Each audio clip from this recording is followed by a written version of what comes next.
Hello guys, welcome back to my channel MSD blog থেকে চলে এসেছি আমি আবার এক নিত্য নতুন রেসিপি নিয়ে। আজকের রেসিপিটি হচ্ছে শিম পাতুরি। শিম পাতুরি বানানোর জন্য কি কি উপকরণ লাগবে আমি আপনাদেরকে উপকরণটার রেসিপি রেডি করার সাথে সাথেই দেখিয়ে দেবো। সবার প্রথমে দেখিয়ে দিই, দেখুন আমি এখানে 200 গ্রাম শিম নিয়েছি। সেই শিমটাকে দুটো মুখ আমি ভালোভাবে ধুয়ে কেটে নিয়েছি, আর এই ধারের শিরাগুলোকেও ছাড়িয়ে নিয়েছি। এবার চলুন, এবার আমি সরাসরি রেসিপি তৈরি করতে ফিরে যাই। শিম পাতুরি তৈরি করার জন্য আমি প্রথমেই কড়াটা বসিয়ে নিয়েছি খুব ভালোভাবে গরম করার জন্য। গরমটা হয়ে যাবে, কড়া আমাদের ভালোভাবে গরম হয়ে গেছে। এবার আমি এর মধ্যে কিছুটা সর্ষের তেল দিয়ে দিলাম। আমি এই রান্নাটা সর্ষের তেল দিয়েই বানাবো। তেলটা আপনি আপনার পরিমাণ মতনই ব্যবহার করবেন, তবে যদি একটু বেশি তেলটা ব্যবহার করেন তাহলে জিনিসটা খেতেও খুব ভালো লাগবে আর দেখতেও খুব সুন্দর লাগবে। তেলটা আমাদের খুব ভালোভাবে গরম হয়ে গেছে, দেখে বুঝতেই পাচ্ছেন ধোঁয়াও উঠতে চালু হয়ে গেছে। এবার সর্বপ্রথমে আমি তেলটা গরম হয়ে যাওয়ার পরে আমি এখানে বেশ কিছুটা কালো জিরে নিয়েছি। আমি এখানে কালো জিরেটা আগে দিয়ে দিলাম। কালো জিরেটা দেওয়ার পরে আমি যে শিমটা রেডি করে রেখেছিলাম শিমগুলো এর মধ্যে দিয়ে দিলাম। শিমটা দেওয়ার পরে একটু নেড়ে চেড়ে, একটু ভালোভাবে এদিক ওদিক করে নেড়ে চেড়ে দেবো। দিয়ে এটাকে বেশ খানিকক্ষণের জন্য একটু রেখে দেবো যাতে একটু ভালোভাবে নরম হয়ে যায়। এবার আমি এর মধ্যে ওপর থেকে একটু বেশ কিছুটা নুন দিয়ে দিচ্ছি। নুনটা দিয়ে দিলে এটা খুব তাড়াতাড়ি নরমও হয়ে যাবে আর ভালোভাবে ভেতরে নুন মশলাটা ঢুকবে।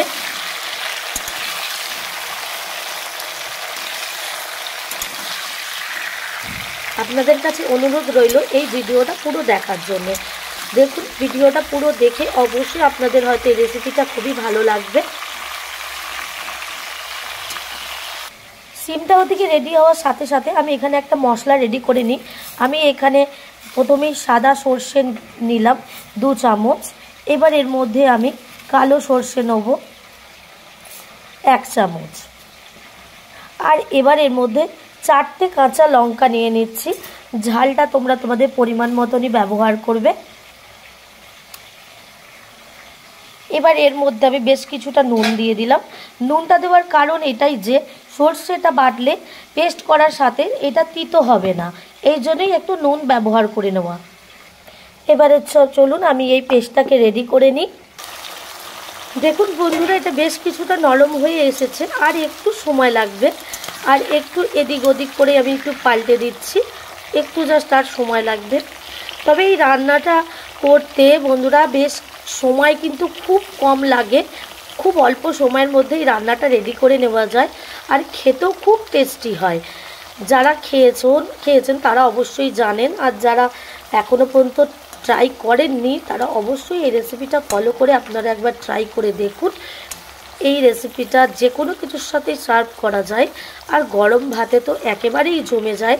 রান্নাটা পুরো কমপ্লিট হতে দিন, তাহলেই বুঝতে পারবেন এই রেসিপিটা কতটা ভালোভাবে তৈরি করে নিতে পেরেছি আমরা, আর সময়ও খুব একটা লাগবে না।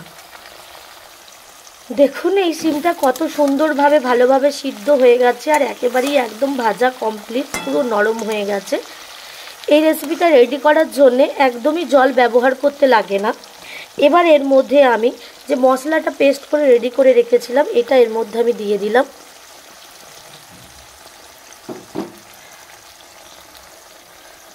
আর একটু 1 চামচের মতন এখানে আমি একটু হলুদ গুঁড়ো দিলাম।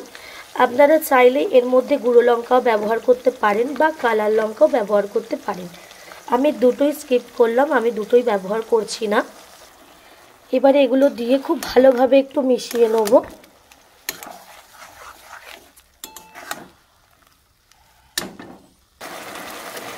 এবার আমি এর মধ্যে স্বাদটাকে ব্যালেন্স করার জন্য অল্প একটু মিষ্টি দিয়ে দেবো। এই রান্নাটায় ঝাল, মিষ্টি, নুন, টক সব কিছুই একদম সমানভাবে দিতে হবে, তবেই এটা খেতে খুব টেস্টি হবে। দেখেই তোমরা বুঝতে পারছো যে এই দেখতে দেখো কতটা অসাধারণ লাগছে, আর খেতে তো দুর্দান্ত লাগবে। দেরি না করে ঝটপট একবার ট্রাই করেই ফেলুন এই রেসিপিটা রেডি করার জন্য। নুনটা আপনারা আপনাদের স্বাদ অনুযায়ী ব্যবহার করবেন। আমি এর মধ্যে আরেকটু নুন ব্যবহার করলাম।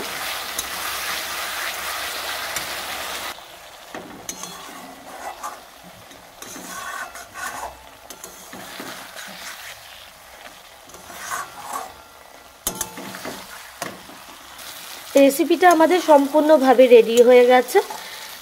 এইবার এইটা আমি গ্যাসের ফ্লেমটাকে বন্ধ করে দিয়ে এবার এর মধ্যে আমি বেশ একটুখানি, এইখানে দেখুন আমি একদম অল্প পাতি লেবু নিয়েছি, এই ওপর থেকে একটু রসটা আমি নিগড়ে দেবো, তাহলেই আমাদের রান্নাটা পুরো রেডি হয়ে যাবে। এই যে আমি দিয়ে দিয়েছি। এবারে ভালোভাবে পাতিলেবুর রসটাকে এগুলো সব কিছুর সাথে পুরো শিমটার সাথে ভালোভাবে মিক্সড করে নেব, তাহলেই আমাদের রেডি হয়ে গেল শিম পাতুরি রেসিপি। তাহলে বন্ধুরা, আপনাদের যদি এই রেসিপিটা ভালো লেগে থাকে প্লিজ একটা লাইক করে দেবেন, আর পারলে একটা সাবস্ক্রাইব। চলো বন্ধুরা, টাটা, সবাই ভালো থেকো, সুস্থ থেকো, পরিবারের সকলকে নিয়ে, আর আমার পাশে এইভাবেই তোমরা থেকো।